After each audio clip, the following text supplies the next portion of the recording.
हम बात करने वाले हैं आज स्कूलिंग सिस्टम को लेके। स्कूलिंग सिस्टम अभी क्या है, 150 साल पहले क्या था।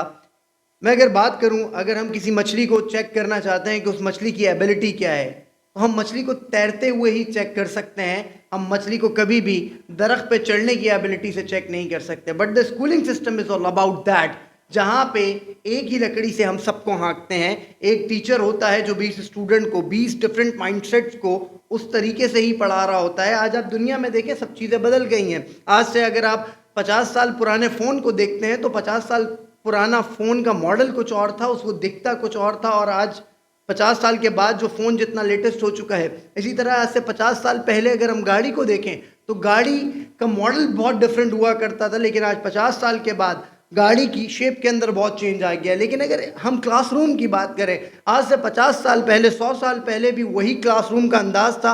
एक टीचर हुआ करता था और 100 स्टूडेंट उसके सामने होते थे, और आज भी वही क्लासरूम का स्टाइल है। And that becomes a problem, because हम अपने स्कूलिंग सिस्टम को जब तक डेवलप नहीं करेंगे, अपने स्कूलिंग सिस्टम को ज़्यादा बेहतर नहीं करेंगे, तब तक हम माशरे के अंदर नए लोगों को क्रिएट नहीं कर सकते।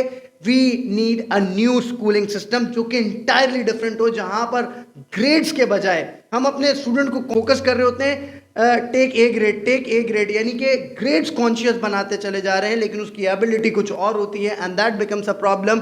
हर आदमी ए लेने के चक्कर में, ए लेने के प्रेशर में तो पड़ गया है, लेकिन जो उसका एंटरप्रेन्योरल माइंडसेट था वो ख़त्म हो गया, उसका लीडरशिप वो ख़त्म हो गया। We are living the life of slavery. हम जिंदगी जो है वो गुलामी की जी रहे हैं because of the schooling system. We need a new schooling system जहाँ पे हमारी क्रिटिकल थिंकिंग पे काम हो, जहाँ पे इंसान का जो डिस्टिंक्ट फोटे है उस पे काम होना चाहिए, उसका इनबॉर्न एबिलिटी पे काम होना चाहिए। 90% of the schooling system are just a waste of time and money. उससे ज़्यादा बेहतर तो हम लाइफ स्किल्स अपने बच्चे को सिखा सकते हैं। हम अपने बच्चे को सिर्फ रीडिंग और राइटिंग सीखने के लिए स्कूल भेजते हैं। उससे पूछ लीजिएगा कि अगर उसने ट्राइनोमियल सीखा, उसने सेल के बारे में सीखा, उसको कितना याद है। हम अपने बच्चों को, हमारा बच्चा भी पूछता है सवाल करने से पहले क्लास में कि आइदर ये एग्ज़ाम में आएगा या नहीं, यानी कि हमारा बच्चा भी वही पढ़ना चाहता है जो एग्ज़ाम में आ रहा है या नहीं। हमने स्टूडेंट के साथ बहुत ज़्यादती कर दी, but right now we should take initiative. हमें सोचने की ज़रूरत है, आइदर हम कॉलेज में भेजें अपने बच्चे को, यूनिवर्सिटी में भेजें, और आइदर किसी भी स्कूलिंग सिस्टम में भेजें। They are developing ourself or not, or they are only making the money for themselves. सवाल यही है। 90% लोग सिर्फ गुलामी की ज़िंदगी जी रहे हैं, और हमने तो खुद गुलाम पैदा कर दिए।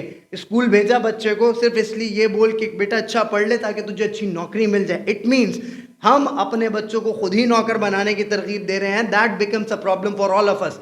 सो करने की अब ज़रूरत है, न्यू माइंडसेट पैदा करना चाहिए, नया कम्युनिकेशन पैदा करना चाहिए। बच्चे का जो थिंकिंग एबिलिटी है उसके ऊपर काम होना चाहिए। बिल्कुल ज़रूरी है ट्राइनोमियल और वो सारी चीज़ें जो कुछ भी हम सीखते हैं, हम बायोलॉजी पढ़ते हैं, हम फिज़िक्स पढ़ते हैं, हम केमिस्ट्री पढ़ते हैं, but we need a new schooling system जहाँ पे हमारी पर्सनालिटी डेवलपमेंट भी हमें हो, हमारा क्रिटिकल थिंकिंग के ऊपर भी काम हो, हमारी क्रिएटिव थिंकिंग को भी उजागर किया जाए।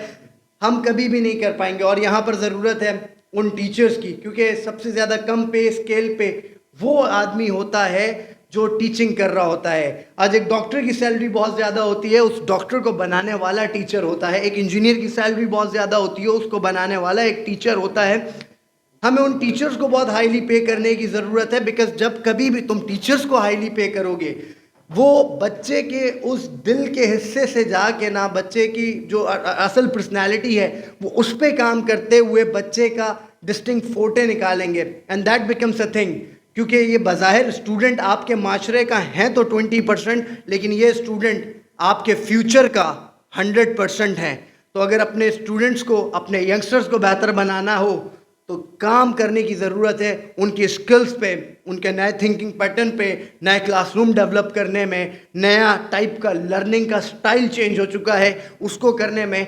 और जैसे जैसे हम ये करेंगे वैसे वैसे हम अपने माशरे के अंदर एक नई जनरेशन को लेकर आएंगे।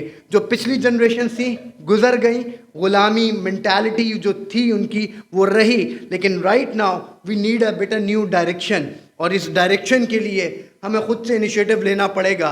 Those who are in the field of education and development, उनको चाहिए, they started their education systems.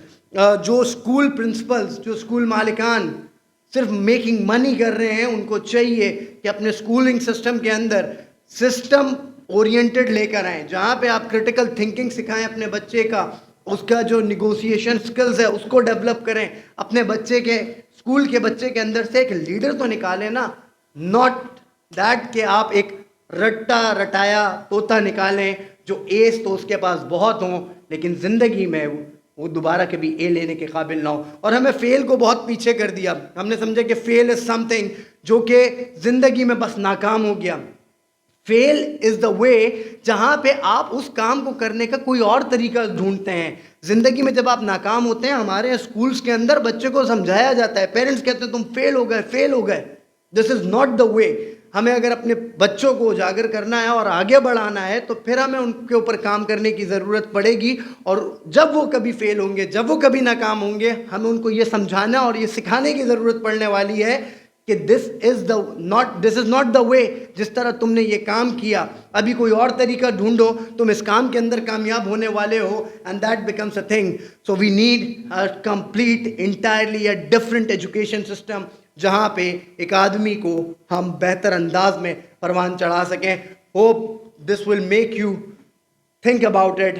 इंशाअल्लाह दुआ यही है कि तब्दीली आहिस्ता आहिस्ता आ जाएगी।